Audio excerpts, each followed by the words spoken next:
So let me just give a quick introduction of Blake from my perspective. I first met Blake in 2016, right after he started the company. I don't know if you remember that meeting. I don't think it went very well for me, and you can talk about that. I believe Blake Murray is the most underappreciated and under-recognized founder, not only in the state of Utah, but probably in the country. What he and his team were able to do in beginning in 2016 until they sold, and frankly, still what they're doing today is truly amazing. And there's a lot to learn from him and his story, and I hope to spend the next 40 minutes talking about those things, Blake, and helping the audience understanding your path. So I'll first ask the question, and I'll hand you the mic. Hopefully you can get me a new mic that works a little bit better. But Blake, can you walk the audience through the genesis of Divvy?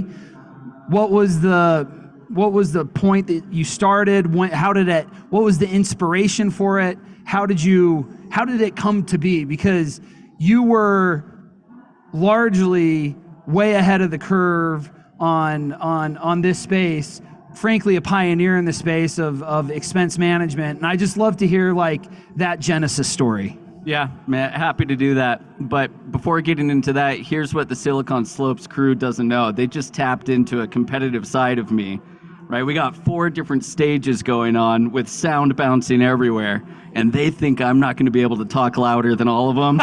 Watch this. Yeah, so I actually... Holy crap. That was amazing. Is it cutting now, or is it working? Unreal.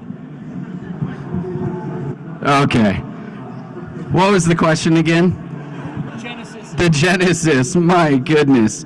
Okay. So I actually don't think our story is too dissimilar from the majority of high growth stories. And so I actually don't want to paint this unique picture that somehow we backed into something lucky. I don't believe that. I didn't believe it then, and I certainly don't believe it now with the benefit of hindsight. I was working. I was trying to figure out how to provide for my family, how to provide them with an exceptional life. And the majority of my peers that have figured out how to build something with asymmetric upside, more often than not, they're not sitting in a basement, they're not sitting there with friends, they're not trying to figure out how to build something big. And so for those of you, but I understand it, right? I think the majority of us have these desires to do something that really taps into our potential and shows kind of what we're capable of. But that's not how I got started. I was running a bunch of restaurants. And they were supposed to be passive income for me and my family. I'd participated in an investment round of this fast casual chain, and I was really trusting this group that they had done their diligence. Long story short, those restaurants went sideways in all the worst ways that you can imagine. They were absolutely an abysmal investment. And what that stoked in me and created in me was fear. Right? Fear that most of us have probably felt at some point in our lives and in our careers, that fear of, I might lose it all. Like, how am I actually going to make payroll? I have the weight of on my shoulders of all of these people that are relying on me, and then debts that I have to figure out how to pay off.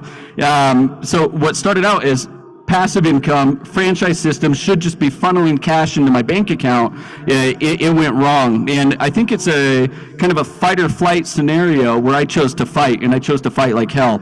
And what that tapped into was maybe a little bit of a neurosis in my brain, but of diving in and trying to figure out, no, what are the core problems to this business? Why isn't it performant in the way that the investors had pitched it?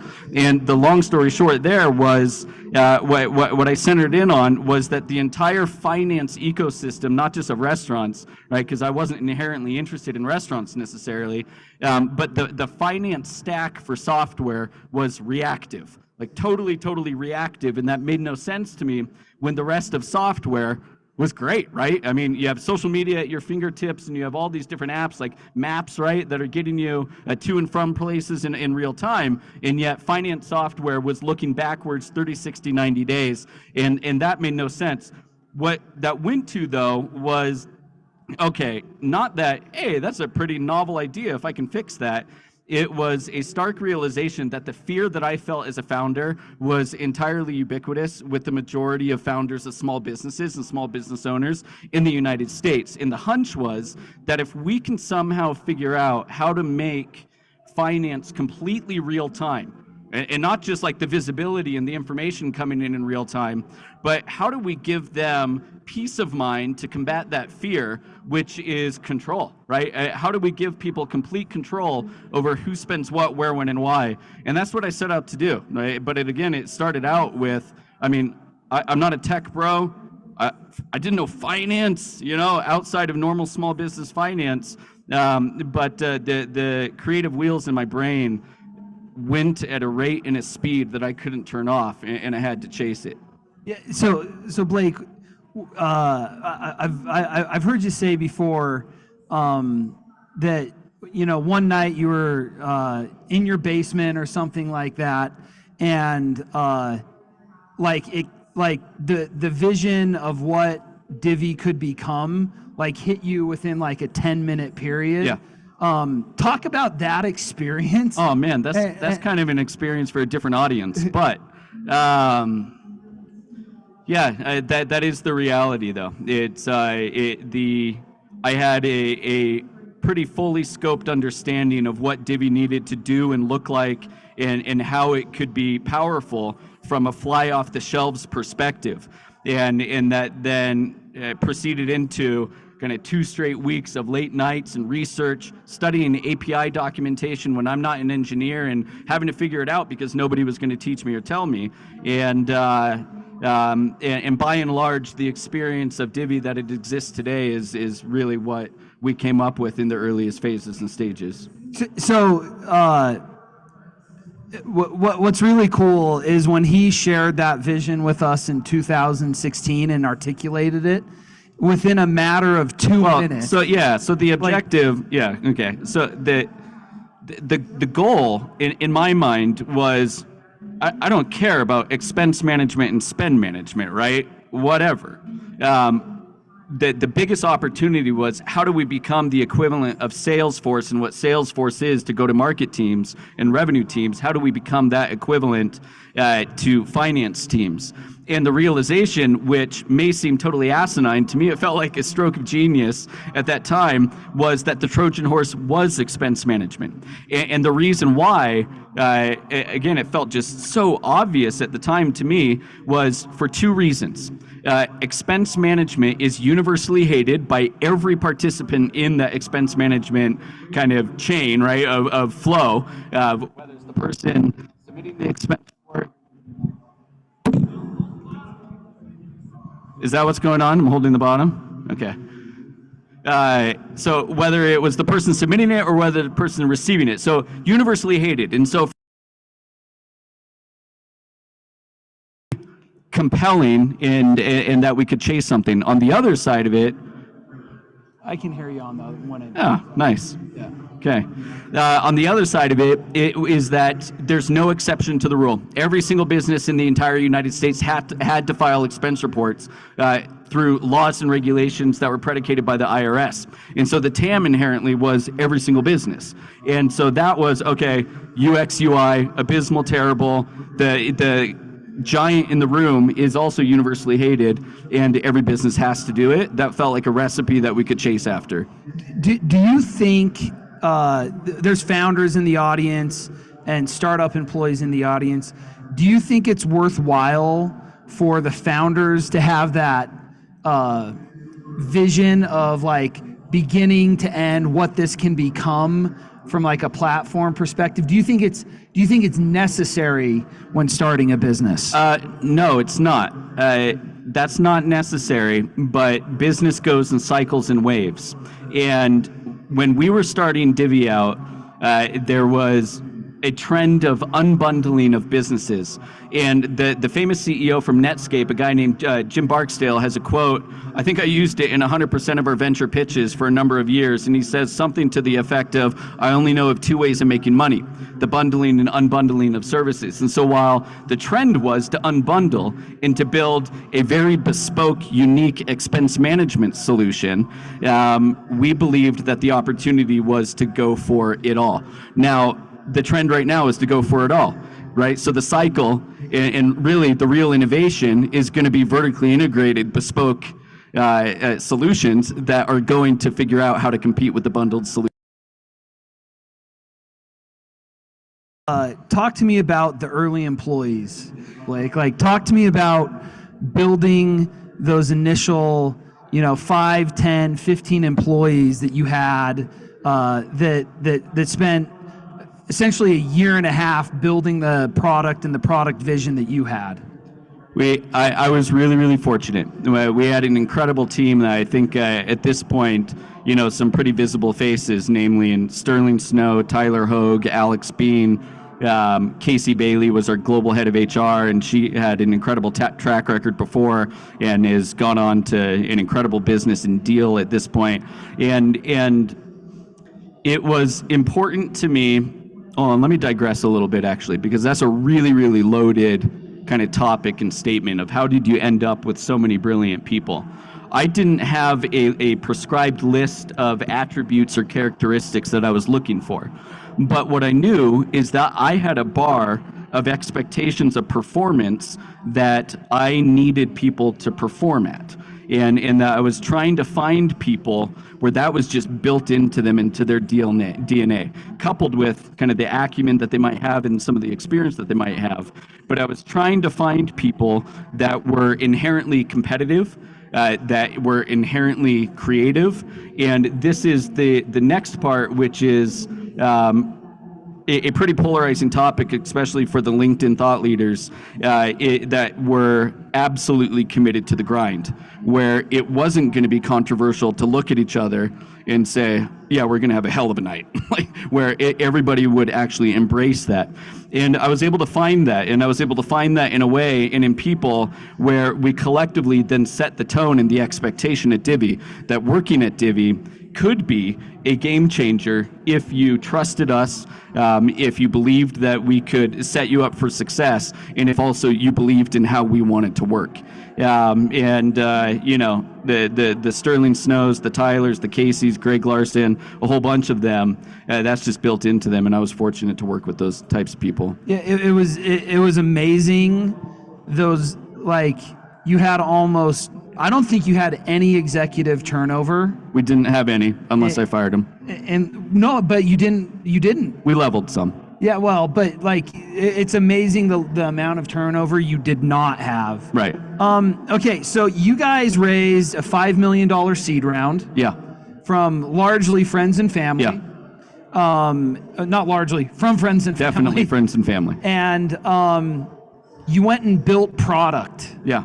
And it took you about a year and a half, if I'm not mistaken, between raising your seed round and actually going to market. Talk to the audience about why you took that strategy. Why is that strategy different than most companies take in Utah? And what were the benefits for you? It's certainly different. There's a lot of different ways to build a business, so I don't want to pretend that our way was the only way to do it. There are iterative approaches to launching a product and feeling it out and, getting a ton of user feedback. But my perspective was, we have a chance, and I believed it to my core even in the early days, we have a chance to do something pretty phenomenal with asymmetric upside. Now, take that as one thing. My other thought was, sales and marketing is inherently difficult anyway. It's hard to find customers that are going to go through the change management, that are going to, cut out some piece of software and then use you. That's difficult. How do you risk adjust that process and make it so that your product functionally flies off the shelf? And my belief was to make a product that was obvious to 10 out of 10 people.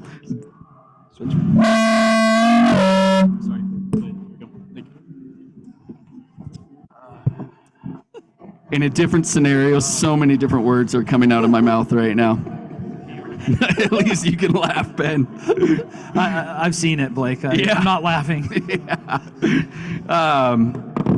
I literally lost my train of thought. Being you're talking about your product strategy and building enough so that your customers are. My goal was 10 out of 10 needed to feel like and evaluate it for themselves that this was disproportionately better than anything that they had evaluated. We wanted to actually approach the market with elements of shock and awe, and that's the kind of the framing that we use, that this has to be a no-brainer to 10 out of 10 people. And it's funny now, you look backwards, and it was just a piece of crap, what we put out. But at the time, it felt like something incredibly special. And we waited, and we waited patiently, even while you're sitting there spending capital and building a team, until we could elicit that response. And again, with the goal of risk adjusting the go-to-market strategy so that the product would grow with asymmetric upside. Yeah, talk briefly a little bit, and I'll say this because it was so genius of it. But you guys put software tied to a credit card so that no one had to do expense reports. Who was your customer? Everyone hates expense reports, and you gave it away for free. And every time anyone ever asked you to start charging money for your services, you always said, no, we're going to give it away for free. Talk about that. That was a really common debate that we'd have internally at Divvy, and I think I was the one that would just stick to my guns and say no. And the reason why is there are great strategies of how to build a business. Two primary ones are pricing differentiation, right? You could be totally on parity with all the features of your competitors, but you can price differently and more attractively, and you can acquire customers that way. Another strategy is you can have a product that is so differentiated and superior that, again, the customers are going to come your way because you're solving a need, you're solving a problem or a need in a way that's just apparently and blatantly obvious. We benefited from both, and that was not something that I was willing to give up. We had a pricing strategy and giving something for free to our customers, and then we had a product strategy of taking what used to be a reactive financial process, making it real time with control, policy enforcement, spend expense management, and the level of innovation that at least I was happy with. And so that type of combination, again, fed a growth engine in a way that I wasn't willing to compromise, even potentially at the expense of traditional SaaS revenue. Do you think one of the lessons I learned from investing in Divvy and working with you, Blake, is having a frictionless sale is like it can be the magic to an entire company. Like, would you agree with that? Do you think I'm wrong, or is there a price in the middle? I think that's what you shoot for. I don't think anyone at Divvy and certainly on the customer side would say it was frictionless. But we put a lot of thought and strategy into how we thought about our go-to-market engine, and Sterling obviously led the show, where all of it, starting from the entire cycle of marketing to sales to customer success to support reporting within a single structure in an end-to-end experience. Yeah, I think the least friction you can create, the better. Yeah, for sure. It's really important that way. I'm gonna devolve a little bit. I didn't tell you I was gonna ask you about this. But I felt that you had an interesting view on competition. Okay, today Divvy and Bill.com compete with largely legacy banks on the credit side and expense management tools like Expensify, but then this new breed of companies like Divvy, Brex, Ramp, and now there's a bunch jumping up. How did you think about competition, or did you think about competition as you were building and scaling the company? I'm inherently competitive, and so it's. I'd be lying if I said I didn't think about it. From a strict market share perspective, we competed with banks. Like straight up, it was Chase Bank. American Express was the largest competitor that we had, then Chase Bank, then Capital One, and then kind of everybody else. But that everybody else was filling in, 5, 6, 7% of kind of what we dealt with. Where I was confident, though, in our strategy competitively is that we, again, perhaps took the unpopular and honestly perhaps the more difficult road, is that we decided to serve all small businesses, where the path of least resistance when building a startup is starting much more narrow and starting with a very targeted audience and build specifically for them and then expand from there, which you saw from a bunch of our competitors. Now, the business within the business of Divvy, and the reason why we did that wasn't just to serve all small businesses, but the business within the business is the massive credit portfolio that Divvy had built, right? You're sitting there lending money to small businesses to then use your corporate card and software, and they're running up a bill. Our belief was that we would have a risk-adjusted and a balanced portfolio if we could be vertically agnostic and size agnostic, and at some point that would actually save our shorts, right? And then others that had much more concentrated portfolios would have a higher cost of capital, and in the event of some crazy event, would actually take on massive losses that would kill their balance sheet, and they'd have to figure strategically the way around that. Now, we never could have foreseen COVID, but that's exactly what happened. And having a balanced portfolio and again a risk-adjusted portfolio of SMBs of varying sizes, of usually from a decent tenure of being in business, of real revenues, that saved us and allowed us actually to thrive through COVID. Yeah. So I'm probably sharing too much, and my partner Blake up there will be like, "Hey Ben, we shouldn't be sharing this much," but I'm going to say it anyway. What I asked when we invested in you guys, I asked for your historical financials, and I got your historical financials from 2017, and in the year of 2017, you guys did $6,217, I believe. Yeah, I think it was the half a month in November and then December, yeah, right? Yeah. In revenue. Yeah. When we gave you a term sheet, you sent over your first 3 months financials, and by the end of the month of March, you did $40,000 in revenue. And now Divvy today is doing well over $200 million a year in revenue. It's all publicly available. This is not a secret or anything like that. But that is hyper growth. That is hyper scale. You went from, when we invested in you, I think you had 19 employees. Something like that, yeah. Today, how many does Divvy have? There's around 800 or so. 800 people. But isn't that a bad attribute of success? Like, that's not really a predictor of success. What, people? Yeah, employee growth. No, yeah, I know. I'm just saying. Yes, there's a lot of people that work there. There's a lot of people who work there. But if I did it again, I would do it differently. What would you do differently? And what were your lessons from that? I'd figure out how to scale with tons of heads. Without tons of heads? Yeah, scale way more efficiently. It's always doable. But the second that you get a pile of cash from venture, you just start hiring. Yeah. You got to spend it. Yeah, I do it differently though. What was the most difficult part of that scaling? And it probably has to do with scaling people, but like what was? No, that wasn't hard. We had a great team that handled the scale and the different phases of scale pretty seamlessly. I genuinely don't remember a conversation where we looked at each other and we were like, damn, like how do we get to the next phase, or how do we deal with this new group of employees, or this feels busier than it used to. The challenge of scale for Divvy was always, it was within the business I was talking about. It was on the capital market side, where more often than not, the demand for our product was greater than the supply that we could actually put into the market.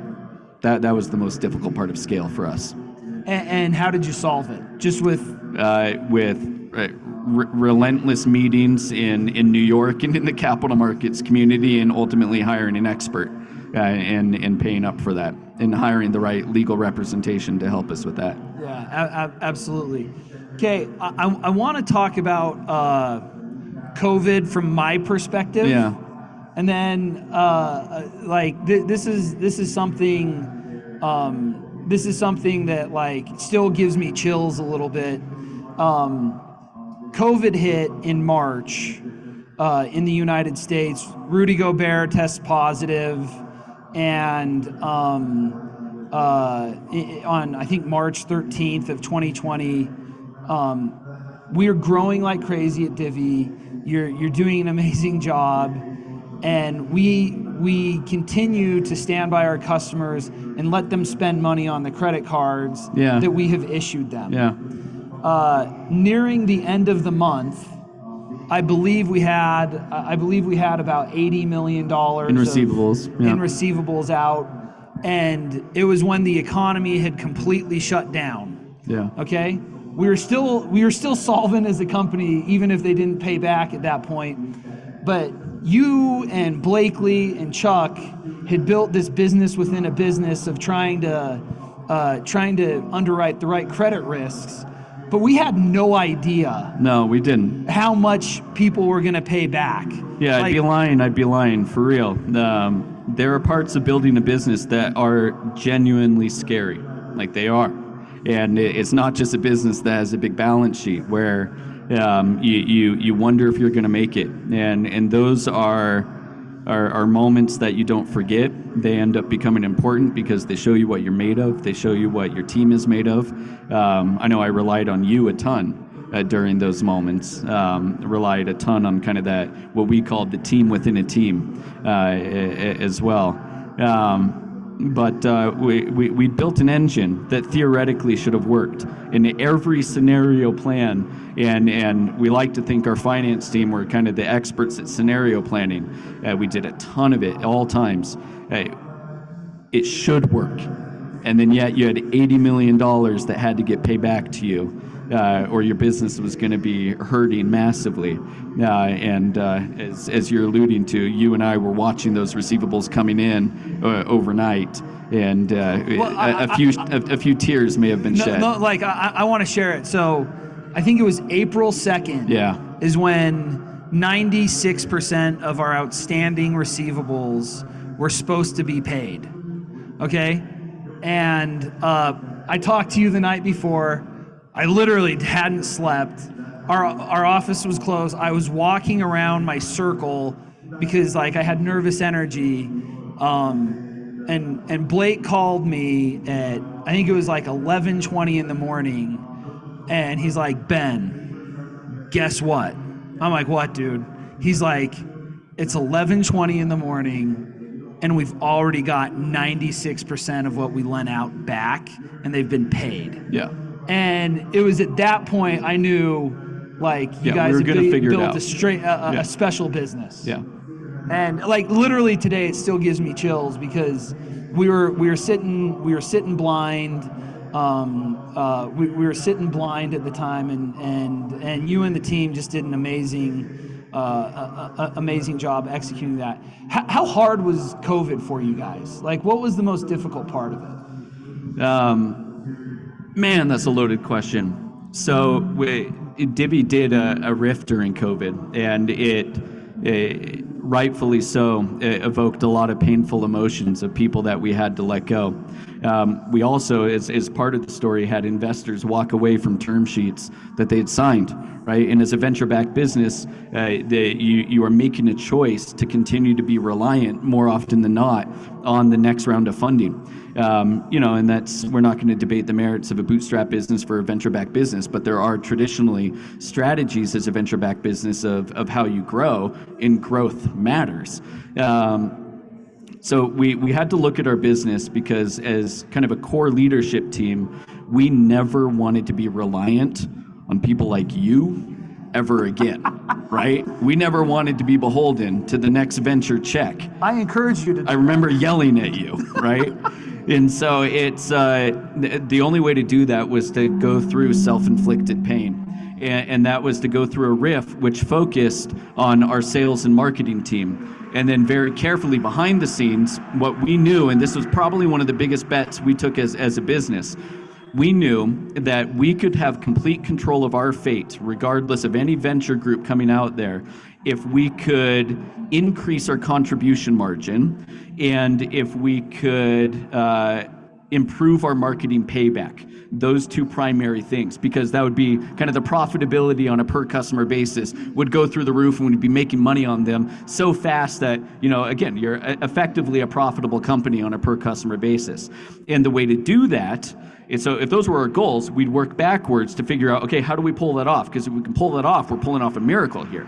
And the way to do that was to build from end to end a full self-serve solution where a customer could go to our website, yes, click sign up, but then go through the entire sales funnel, which behind the scenes, again, is a massive credit underwriting, decisioning process. Get the email of you're approved. Not only are you approved, here's your money, here's your tutorials to walk through Divvy, and you're off to the races. I approved that because I felt like it would save the business at the expense, again, of people that we cared about a ton. Again, long story short, we put 100% of our resources into building that. It took around 90 days to build, imperfectly, kind of the first version that I think most would view as a beta version, but we launched it and had to scale it, and it saved our business. It was, if we had asymmetric growth before that, and I know you've seen the graphs, I mean, it was almost vertical growth after that, it was a really, really interesting time personally, though, because of the bitterness of feeling like I'd failed. I'd failed a lot of people that had trusted me and stuck it out with me, and we were able to find them all jobs. Lots of them came back and boomeranged back into Divvy, but then that obviously saved the business in a really real way. Yeah, you guys did that, and I think you launched it in August, and by October, it was August. Well, but by September, the metrics were there. They were unreal. They were incredible, and then all of a sudden, venture capitalists were back knocking at your door. Yeah, it was a little dumb. And knocking at your door. You raised a Series D round of financing. You raised $180 million in December of 2020. And then once that was closed. So the reason we did that, because I just said we didn't want to. The reason we did it is we wanted to go public. At that point, the metrics of the business and the growth of the business was so strong that we were treating ourselves as a pre-IPO company. Yes. And had the firms, the board support, but the kind of the firms behind the scenes to support us in going public. And so that was going to serve as our final round to build and support the balance sheet on the way to go public. Yeah, and everyone was aligned in that. Everyone was aligned in that. And then Renee from Bill.com came and sent you an email and met you, I think, in an exotic location. Yeah. And said he wanted to be your partner. Yeah. And Renee from Bill.com is the CEO. Talk about that process for the audience of 2018. You really start getting traction and getting revenue. And now you're sitting 2.5 years later, and a public company wants to buy you. So talk about that process and talk about what went through your head and why did you do it, all that stuff. Yeah. So much in businesses working out is timing and understanding kind of how timing comes into it. And again, not just with the benefit of hindsight, but of working as a team and saying, is it the right time to even have these discussions and conversations? Well, as a pre-IPO company, you're sitting there, me and members of my finance team, and you're going, again, meeting with these public investors, these really bright individuals, and you're really lifting the hood of your business. But also, what was so interesting that at least I found pretty interesting in the process was that the public investors had incredibly loose lips in terms of talking about the sector and talking about competitors. And by and large, they were very quick to denigrate most of our competitors while lift us up and kind of put us on a pedestal, and you try not to take that too seriously because they're probably just blowing smoke about you. But one of the things that we realized during those meetings was that there was one other company that not only would they not denigrate, they also had on a pedestal, and it was Bill.com. Universally, every single one. Bill.com, like, we knew who they were, obviously. We were going to build a competing product. It was just a part of our roadmap and what we wanted to do. But there was something there about them that just had the investors salivating. And so when Renee called, and I had kind of a relationship with him before, that was an easy phone call to take. But then, at the board level, what we believed in counter diligence in that process, since you're asking kind of more about the process, is we believed that we unlocked something pretty special in understanding about the kind of the inherent qualities of their business plus our business and what it could unlock. If my thesis and if our goal at Divvy was to become the functional equivalent of what Salesforce was to go-to-market teams, oh, okay. Well, we might have just accelerated our path to that in a really material way by joining forces with Bill.com, who not only moves more money than Square, right, but has massive distribution, massive biz dev agreements, Massive network effects in a way that kind of the layman in the market wouldn't understand. One other point, and I know I'm digressing here, and this is for those of you that are building startups. Startups have a tendency to over-focus on product, and this comes from a product-led CEO. I believe in product, and I will always build a business with product at the core and at the forefront. But once you achieve and attain product market fit, you have to shift, right? Both capital allocation and your focus, and the focus has to go to distribution at that point. Distribution wins. Always, it wins. Right? Product doesn't win. And there's tons of case studies and traditional white papers through grad schools and other different studies that back that claim. Actually, if you want to go look, there's a really short read by Alex Rampell. He's a general partner at Andreessen Horowitz on why Comcast beat TiVo on recording, obviously, shows with a vastly inferior product with a fraction of the features, but they won because of the distribution. And so I believed that we'd be able to accelerate our vision and provide an asinine return in a compressed time period to our shareholders by partnering with them. And I believed that upon announcing it, that frankly, that the stock would go on a run because of that background conversation of people lifting Divvy and Bill both on a pedestal. And obviously it worked out that way. One of the things that I love about you, Blake, is you really care about the team at Divvy and every employee at Divvy. When you sell your company for $2.5 billion, one of Blake's mantras from the beginning was every employee is an owner. Yeah. What does it mean to you that you've been able to, you and the team have been able to really change people's lives and their trajectory in life? Oh, we love that. I think the average age at Divvy is something like 29, 30, 2 to 3 kids, and it provided a life-changing outcome to a lot of people. There's numbers that go around there, and privately I can validate or invalidate some of them, but it changed a lot of people's lives, and that's a source of pride.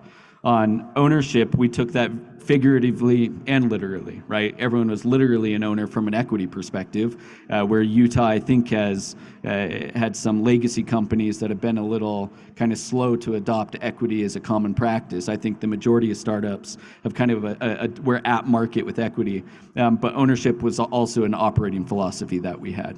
And it was something that we took very seriously, and that's probably the thing we're most proud of the Divvy culture, that everybody's an owner. Meaning, if you see a problem, like you got to go fix it yourself. And by and large, we have 800 people that go do that. That's awesome. Last question. What's next? Oh, Ben. So I think I can't say, one, because I'm going to wait and wait until I have that same level of confidence and excitement that I had with Divvy. I think there's one of three outcomes. Probably the likeliest is that I go and build something pretty big again and swing big again and just do it again. It's fun. I love it. It's a thrill. The second one would be joining a venture firm as a GP. And the third would be going into a team that's already established, where the team is kind of plateauing and not understanding scale and how to do that, and taking over the show for them. That's awesome. And we'll see. Well, hey, Blake, thanks for your time today. This entrepreneur is special. I describe Blake Murray as a force of nature. And so if you ever get an opportunity to interact with him, learn from him. I've learned so much from him. I'm so grateful for my association, my ability to sit in a boardroom with you, get yelled at sometimes, and really learn from you. And I appreciate it and appreciate everyone attending today. Thank you, Blake. Thanks, everyone. Sorry for the audio issues.